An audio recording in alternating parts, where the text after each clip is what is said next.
Hi and welcome to 2023 year's annual general meeting. My name is Lars Sindell. I will do the CEO presentation together here with Michael Egard, who is our CEO. The format of a presentation will be similar to previous years. At the beginning, we will show a few standard slides about our company if there are people in the audience who are not familiar with our company. And then we will have a part where we say what did we say we would do in 2022, and then we will also present then what actually did we achieve during 2023, and then a peek into 2023. So let's start. Explore the next sense. So this is probably the most important slide in the whole slide deck. It explains the innovation which the company is built around. We have a pulse coherent radar. Pulse means that you are very, very energy efficient. Having said that, the problem with pulse radars traditionally has been that they are not very accurate. Coherent radars means that we are extremely accurate, and most radars have the same capability, but then they're not very pulsed or very power efficient. So what we do is that we take the best of two worlds, power efficiency and high accuracy, and merge it into one product. And we are the only company in the world that have done this so far. So when we build products, there are three parameters we are focusing on. They have to be power efficient, they have to be small, and they have to be cost efficient. We are very wide in segments, and I will explain later exactly why. But we sell into what we structure as four different segments: consumer electronics, Internet of Things, and smart cities, industrial and agriculture, and automotive. And today, so far, we've been most successful in IoT and smart cities, but we think that over time we'll be moving over to industrial, agriculture, and automotive. And I can explain more about that later. The unique selling points with our product are basically that we are extremely accurate, as I said, combined with power efficiency. Now, we can also see very, very fast movements, which is a capability of our product. Optimized integration, what we mean with that, we actually put everything in a very, very small package. So the product is basically 5 by 5 millimeters and 0.8 millimeters high. It's spec'd, so it can be in a mobile phone. Material identification, we also have the capability of seeing the difference between material with different dielectric constants. The signal actually bounces differently depending on the dielectric constant, and we can then see the difference. Robustness is nothing that is unique to us. We think that is a very important aspect of our product, but it's a differentiator to other types of sensors, such as ultrasound and infrared. Who are competitors? This is a slide that basically lists the competitors we see in the 60 GHz band. So what you can say generally about all of these competitors are FMCV, which means frequency modulated continuous wave. Continuous wave radars are not as power efficient as pulse radars, and that's why you can see here that we have a very big advantage on power consumptions. There are FMCV radars that are trying to go in the direction where we are, and you have particularly Infineon, who is aiming to go towards us. But as long as they stay with FMCV, we believe we will always have an edge on power consumption. We compete more today actually with alternative technologies, and in particular ultrasound and infrared.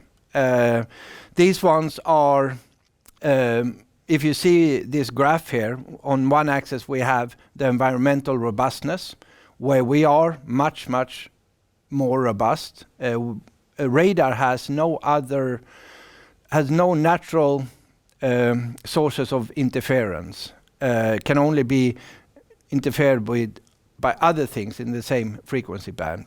An ultrasound needs an aperture hole to transmit out, and if that hole becomes dirty, then it doesn't work very well. It's susceptible to, give different readings depending on temperature. The speed of sound varies with temperature. Infrared is the same. It's a light. It needs to have a hole to emit out, and it can be disturbed by other sources of lights, such as a LED lamp. And a magnetometer is a passive element. They are very power efficient, but a passive element doesn't send anything out. It only listens, and they're not very accurate. So all of these three competitors, they are small, they are cheap, they've been in the market for a long time. So we have better performance, but of course, on cost, we are not competing with them yet. 3D sensor market. This is a market which we are in. We are a 3D sensor. It is a very large market, and it's a market that's growing very fast. And everyone that follows technology knows that smart sensors, which is really what we are, is very topical in today's technology world. A little bit about our production process, because here we have done some achievements this year. One of them is that we have agreed now a contract with Global Foundries where we are a direct customer of them. And the benefit for us with doing that is, first of all, we get better dialogue with them since we're talking directly, not via partner. But the second one is that if you cut out the middleman, of course you get better pricing. But most important is that previously we paid for our wafers cash up front. Now we can do it 30 days after they are delivered. So that actually is very beneficial for our working capital. It takes about 9 months from we make orders for wafers until we have a product in the market. What we are working very hard with is actually trying to reduce our cost in the supply chain, but also make it more robust, so have more alternatives if we would get problem with one supplier. So this is something we'll be continuously reporting on as we progress. So what did we say we would focus on in 2022? And we hopefully with this presentation can prove to you that we actually have done. Launch the new sensor A121 was a very big focus of us. Continue to explore new use cases with A11 and A121 and actually get those customers into the market. Continue to launch a lot of new customers and help existing ones grow. Of course, deepen the cooperation with Alps Alpine, help them sell their products to the automotive market, but also the development of A2. And then also focus on larger cost customers with higher volumes. We think our product is very proven in the market today. Now it's time for us to transition into much bigger accounts. And we think we've done all of this. So with that, I will introduce Michael Egard here, and he will talk a little bit about what we've done in R&D, which is actually where we spend most of the money. So welcome, Michael. Thank you, Lars. As Lars said, a lot of the effort this past year has been spent on developing the A2, which is the product that we do together with Alps Alpine. It's targeted for the automotive market, of course, but also a lot of other use cases where we see customers who needs to resolve angle to objects in their use cases. In addition to enabling this feature with angular resolution, we also add a processing unit inside the sensor to make it the integration for customer and the cost for their product even lower. And the other big news that Lars mentioned is that we have released the A121 to mass production. And you see here a list of improvements we have made to our technology. And I will talk about them on the following slides here. And what we have done for the A121 is that we have taken our unique selling points, all of them that Lars described, and improved them. At the heart of it, of course, is the accuracy combined with the low power consumption. And this is the core that we take and do the opposite of what radar has been traditional. So traditional radar is big, power hungry, and high cost. And we have done the opposite, and we continue to build on that with the A121. So accuracy and power consumption at the heart, small form factor, also the robustness. It's insensitive to ambient light or noise or dust or similar, which makes it good to integrate in harsh environments. But also the fact that you can hide the sensor behind plastic or glass, so it gives a very high design benefit to our customers when they implement our products. And in particular for A121 compared to A11, why are customers switching? So just looking at the core functionality, the switch, because they can get up to twice the range, half the power consumption. They have an increased temperature range, so instead of just for operating to 85 degrees, they can operate to 105, which is also a key factor in the automotive industry to reaching a higher qualification grade and enabling a larger market.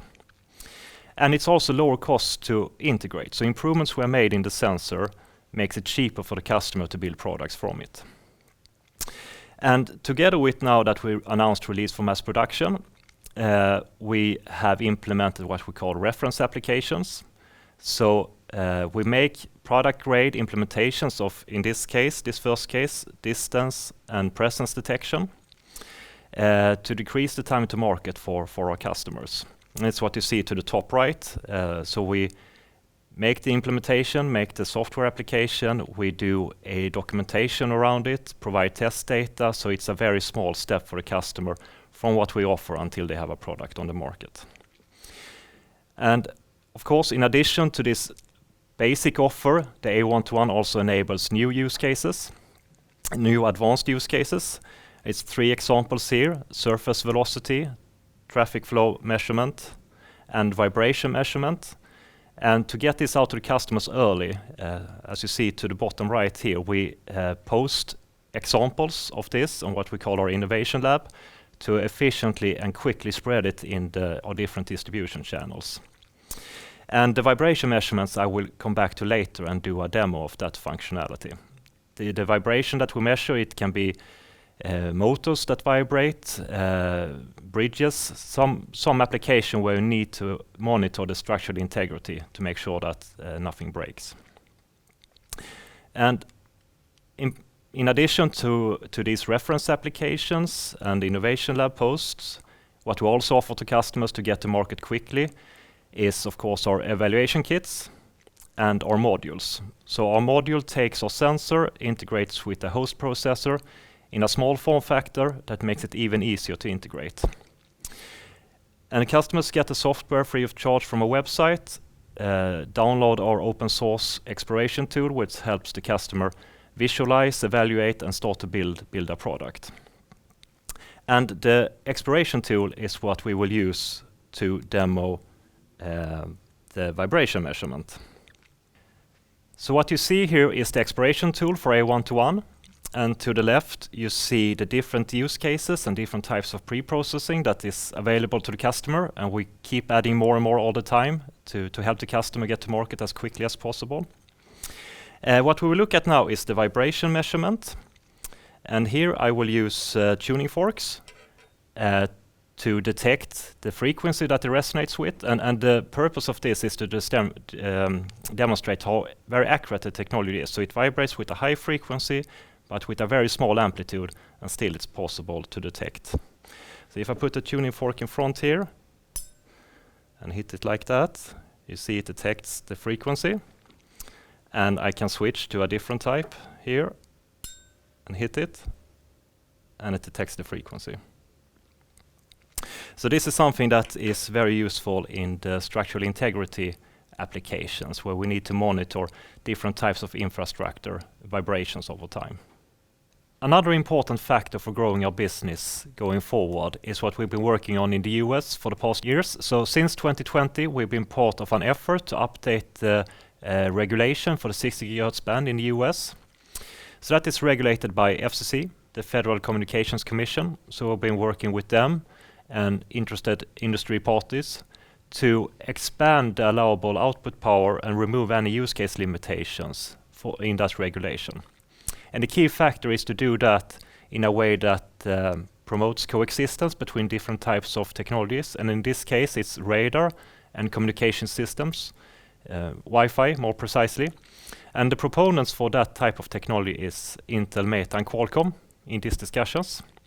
So a very big agreement was signed in November by these parties and Acconeer for how the rules should be updated for pulsed radar to allow more use cases, higher output power, but at the same time to promote coexistence with the communication systems.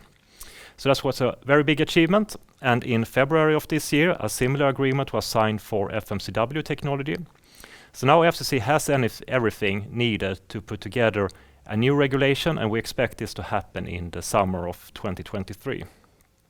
And once this is adopted in the US, we expect this to be adopted by many more countries that traditionally follow FCC's rulings. So countries such as Canada, or Mexico, and Brazil, we expect to follow fairly shortly after the FCC has approved this new regulation.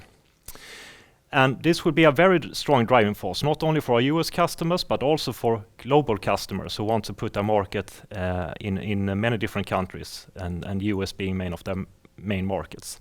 So as soon as this is in place, we will add to our current approvals for the US markets, we will add approvals based on these new rules to give customers more freedom in terms of use case and output power, which translates into range. And how we go to these markets, Lars will now talk more about. So thank you for that, Michael. So now into our marketing and sales strategy. We've always had a strategy when going to market to use as many different channels as we can, and to have partners that helps us sell. Because the only way we can globally scale fast is really not to try and build everything ourselves, but have partners that helps us. So we do direct sales. We have a number of accounts that we are shipping directly to, and that's particularly the accounts which we have customer projects with, which we are working very closely to. We work very closely with a number of distributors. System integrators are companies that help end customers of designing products that will go to the market. So Alps Alpine is a typical system integrator. They build a component of a car that is later delivered to the car OEMs. And also module providers now we have added to this. And we actually have more than 10 module providers. What they do is that they do the same as what we do. They do modules.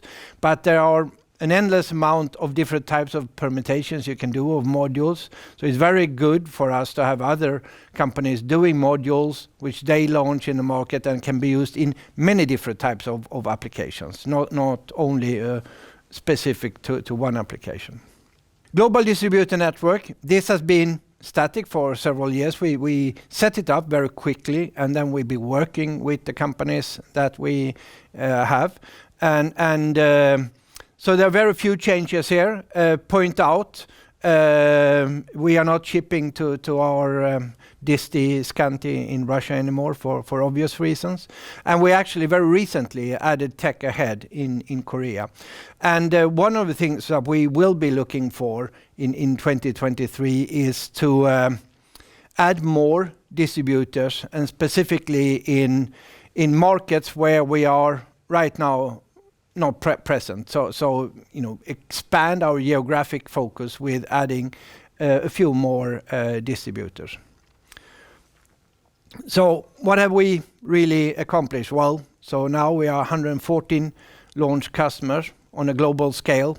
EU has become our biggest market, and the main reason for that is that China has been very slow the last year due to their COVID rules, but we hope they will start launching much more products now. US have been lagging a little bit, and the reason for that is the FCC rules that Michael has talked about, which means that We can still be in the US market, but it is limited in applications. And then you have Korea, Japan, etc. In terms of launch products, IoT and smart cities are by far the biggest, but from a volume point of view, we will see other segments being bigger. So IoT and smart cities. So in these graphs here, I will focus on the newly launched use cases, which are basically the ones with a tick. The ones with the green tick is use cases actually we already had launched last year. And finally, we have added some new use cases, which, they don't have any ticks, but it's projects that we are working on. So here, parking has traditionally been a very big area for us. We think we are world leaders when it comes to parking occupancy. What we've added here is basically EV charging customer. And what they want to do is that they basically want to see if there's a car parked that is not using the charging. In infrastructure, what we've added, we've always been very big on measuring everything in tanks, everything from small tanks to very big tanks to sewage system. But what we've added here is structural integrity, and it's about having the sensor measuring towards a stationary object, seeing are things in place or not. Yeah. Smart buildings, what's new there is basically access control. So basically our sensor being used for waking up a camera for access system to a building. And then basically what we've added here in traffic are two new use cases we have projects and we're working on. And one is toll gate, and it's basically preventing the bar from coming down on a car. And then basically speed measurement, measuring the speed of cars. Example of customers here. These are customers that allow us to talk about them. So it's not all customers, but if customers say they don't want us to talk about them, then we respect that. So why next here is China, IoT Solutions is Europe, Hancom, Korea, NHR is Taiwan, and Enoa is Norwegian. That's actually the EV charger customer. Measurement in different types of tanks. We have iProtoxy in Finland, Tell China, of course, in China, NHR in Taiwan, and Metasphere in the UK. And Metasphere is actually buying very high volumes of sensors for sewage systems. And then new is Gobius, which is a Swedish company. They do measurements in septic tanks in boats and are actually world leading on that. And they've adopted our sensor for the next generation of their systems. Kyowa in Japan is the company who's launched a system for measuring vibrations or measuring displacement on bridges. Yeah. Of course, as a preventive maintenance or for earthquake. Industry and agriculture. Here, what is new is inventory control is launched. We have some new use cases which we think are very interesting, and there you have extension of hydraulic cylinders. Now, we always thought this was something that cylinders can do today, but obviously not. And we have a company who have been able, very big company I would also say, managed to integrate our sensor to measure how extended the hydraulic cylinder is. And if this is successful and gets to market, we think this can be a very, very significant opportunity for us. We've already said that automation is one of the ones we think also can be very significant. And then, of course, seeding machines for the agriculture industry. So all of these three we think are very, very large opportunities, and that's why we usually say that besides automotive, we think industry and agriculture will be a very big segment for us. Examples of customers, Packwise, they do a combined GPS and measurement for IBC tanks. German company and very successful. Here you have actually the type of trolleys that we have for inverter control, and basically the first customer we have basically have a sensor in a trolley like the one you see in the picture here, and it basically tells is there anything on the trolley or not. For cattle measurements, we also have a launch customer in the US who basically builds an arc where the cow comes running through, and then they get a 3D picture of that cow and see if the cow grows as it should or not. So those ones have reached market. In consumer electronics, we have launched now in a smart shower system. What we are working on is since before smart toilets, but new is fall detection in bathroom, but also in elderly homes. Robotics is something we've been doing for a very long time. New is also applications in healthcare equipment, and basically it's you measure how much you're lifting the weights, and you get that data transferred to an app, and then you have a dash cam for a bike, which basically switches on and off the camera depending on what you want to photograph or film, and warns the driver if someone drives too close to you. So that's what's new in consumer electronics. So robotics.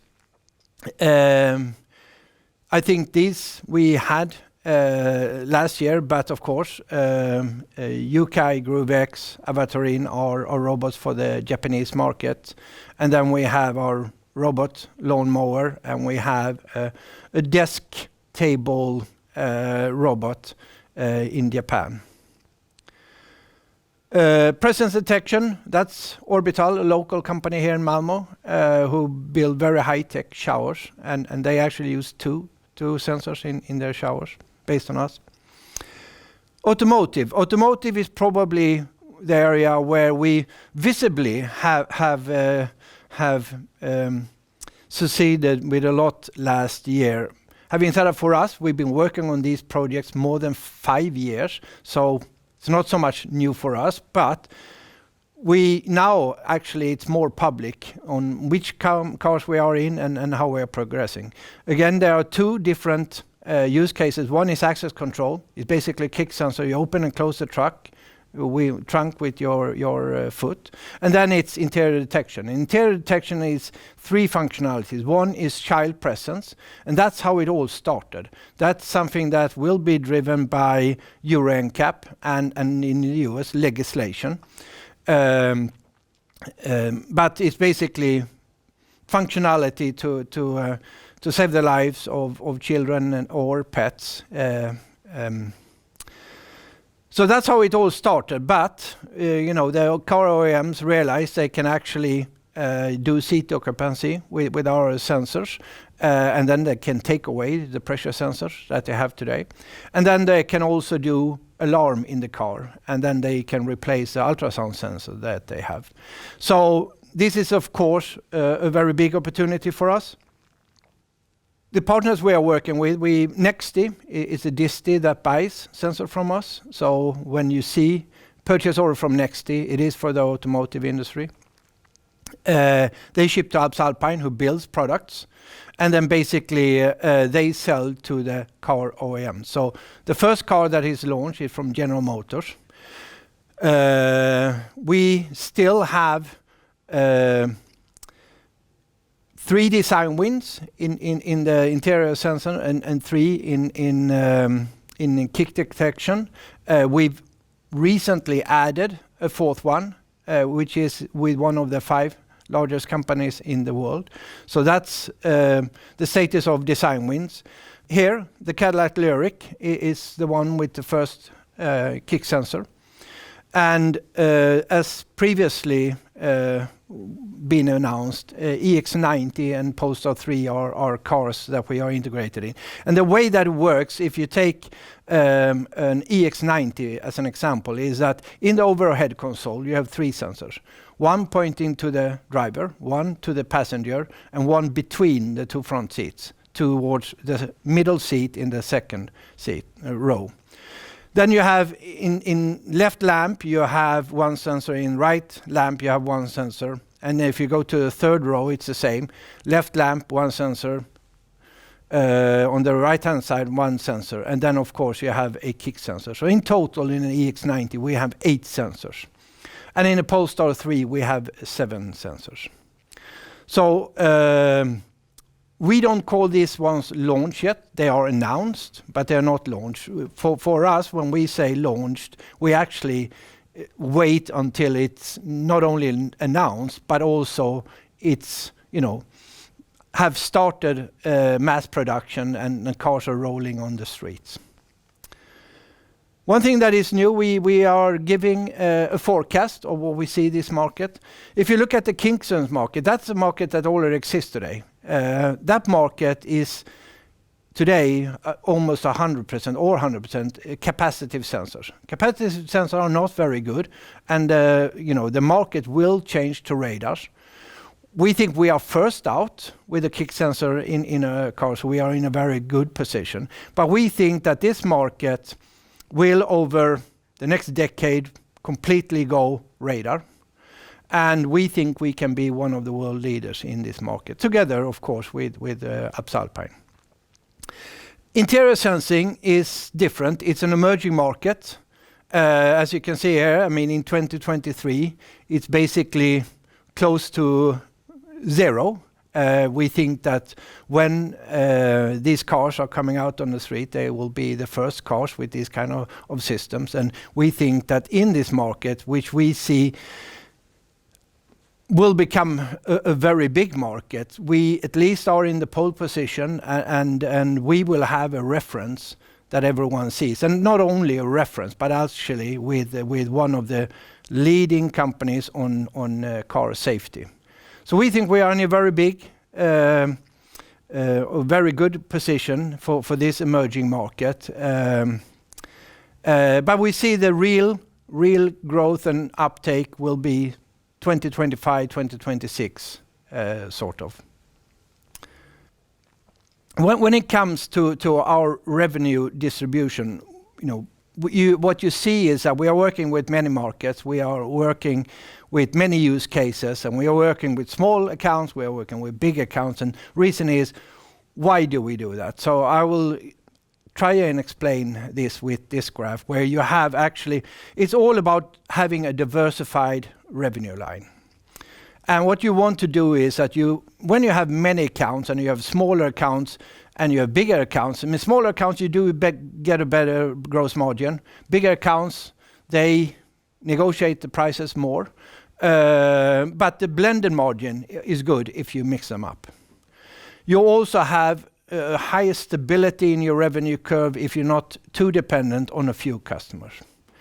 Geographical spread is the same. Sometimes we've seen this the last few years. At one stage, Europe didn't do very much during COVID, and China was actually performing very well for us. And then it switched. Europe is now performing very well. China, not so much. If you have that geographic spread, you can always have a good revenue line, even though there are some problems somewhere in the world. And it's the same, if you are diversified over different industries, you also get stability in your revenue curve, because sometimes some industries are growing fast, sometimes others are growing fast, and from time to time, we will have competition from other technologies. So if you are well spread over many different areas, you get a stable revenue curve. And the reason why this is very important for Acconeer is that semiconductor companies like we are have one characteristic, and that is that we have a fairly high cost base, and it's an inflexible cost base because our projects runs over several years. We have to employ expensive engineers, and they need to have access to very expensive tools. And that gives us actually a fairly fixed and inflexible cost mass. Now with that, what we need to have is a very stable and predictable revenue curve. And the only way to achieve that is really to diversify your revenue base as much as you can. And actually, if you look at the outcome, how we landed in 2022, you can actually see from a revenue basis that all of the 4 segments are about the same size, which is actually something that we've been striving for, and we're quite happy that it looks like that. Having said that, as I said, when we do our forecasts 3 or 4 years into the future, what we see is that industry and agriculture and automotive will be bigger than the other 2 segments. But as I said, the reason why we are working in the way we are is really to create a high quality revenue line. So the last slide here on this is how far have we come? 6,200 sold EVKs. We are selling EVKs like a large corporation, which is a fantastic number. We added about 1,200 last year, so that's a very, very good number. 42 launch customers last year, so more than the 10 per quarter that we said we would do. And basically, in terms of sold sensors and in sold modules, basically double the amount last year compared to what we had done previously.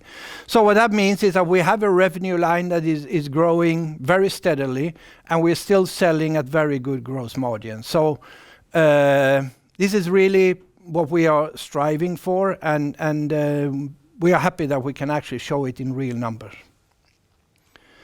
So what we said, last year is what should we focus on in 2022? Well, launching of A121, which you obviously can see that we have. Many new use cases and types of use cases with A1 product, and from this presentation you can see we've also done that. We have launched more customers, and we have now many customers actually have launched their second product with our sensor. We are developing the A2 together with Alps Alpine, and Alps Alpine the visibility is there on what they are doing in the market, and you can actually see real cars being launched. Yeah. And focus on large customers with a large potential and help them launch, and we are doing that. Many of these bigger accounts, as I said, in the industry, they have very, very long development projects, so it takes time. But we've been working on these projects for several years, so we feel very confident that they are going to come to market. So finally, what are we going to do in 2023? Well, it's going to be very similar to 2022, and the reason for that is that we are fairly happy with the strategy we have and what we have achieved, and we need to do more of the same. But what is new is that in today's market, we need to transition the company towards profitability and being cash flow positive. That's a necessity, which means that we will have a much greater focus on that in 2023. We will continue to do new use cases on A121 and explore those together with the customers.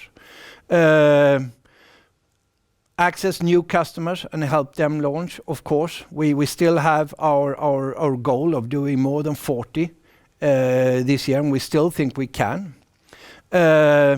Continued development of A2 is crucial for us. That's where most of the money goes today. So it's very important. But also, support Alps Alpine in their sales effort so that we get more car OEMs to the market. Yeah. And these bigger accounts that I've been talking about, transition them towards more market launch, either in 2023 or in 2024. So that's also going to be very important for the development of our revenue curve. So that's what we're going to do in 2023.